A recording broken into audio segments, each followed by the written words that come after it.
afhayeenka xisbiga mucaaradka ee wadani barkhad jaamac batuun oo ku sugan magaalada Burco ayaa waxa uu hooga ay ka degan yihiin magaalada Burco oo ku booqday awlaada iyo sidoo kale taxaaska saxafi Samafale Cabdimaalik Sheekh Muuse Coldon oo muddooyinkii ugu dambeeyay ku xidhnaa xabsiga dhexe ee magaalada Hargeysa. Booqashadan afhayeenka xisbiga wadani oo ku aadanayd xog ogaal noqoshada xaaladda awlaada iyo sidoo kale qoyska Samafale Cabdimaalik Sheekh Muuse Coldon ayaa waxa ugu horintii markii halkaasi gaadheen ka hadlay saxafi Axmed Sakaro oo kamid saxafiyiinta kala duwan ee gobolka Togdheer.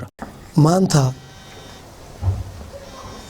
labadiisna caruura mid waa bilan oo isagoo dhuubanayay dhalatay, midina waxa weeyaan waa caadi oo isagoo xidhan bay dhalatay.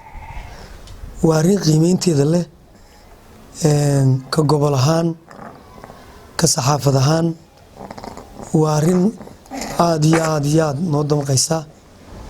runtii Cabdimaalik waxaan jeclaan lahayn maadaama isagoo xidhan afartan baxday ilmihiisa yar afartan baxay inaanu intaa dhaafin afartanka wixii ka dambeeya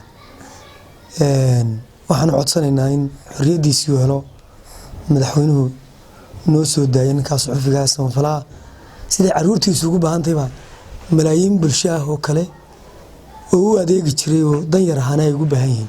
geestiisana afhayeenka xisbiga mucaaradka ee wadani barkhad jaamac batuun oo halkaasi ka hadlay ayaa ka warbixiyay xaaladda caruurta saxafi Samafale Cabdimaalik Sheekh Muuse Coldon. sidoo kale tan waxa uu fariin u diray madaxweynaha Soomaaliland isagoona ugu baaqay inuu xorriyadiisa u soo celiyo Samafalaha oo ay u baahan tahay awlaadiisa iyo sidoo kale taxaaskiisu intuba.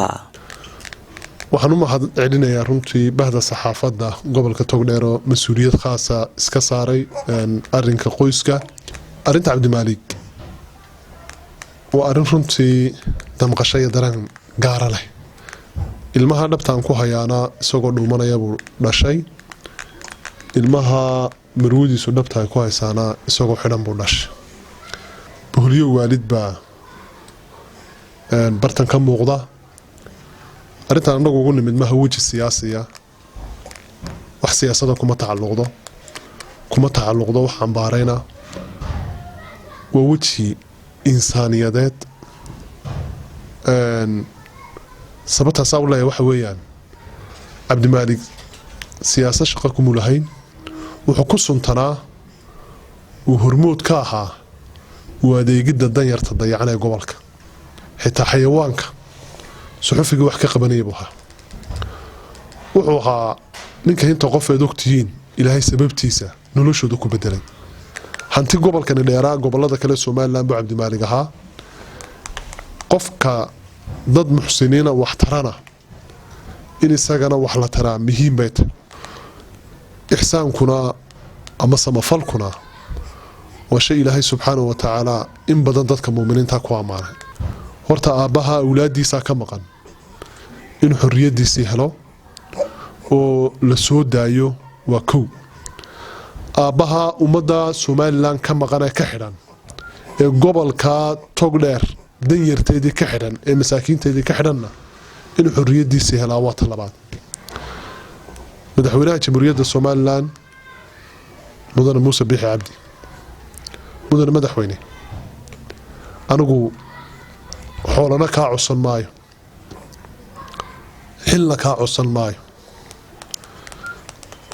laakiin waxaan kaa codsanayaa inaad nagu xurmayso ood Cabdimaalik Muuse Coldon xorriyadiisa u soo celiso.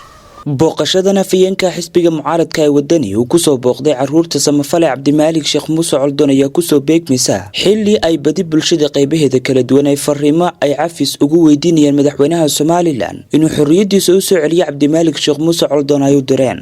waa Khalid Bakayle, wararka fogaan aragga xorta Star TV, Burco.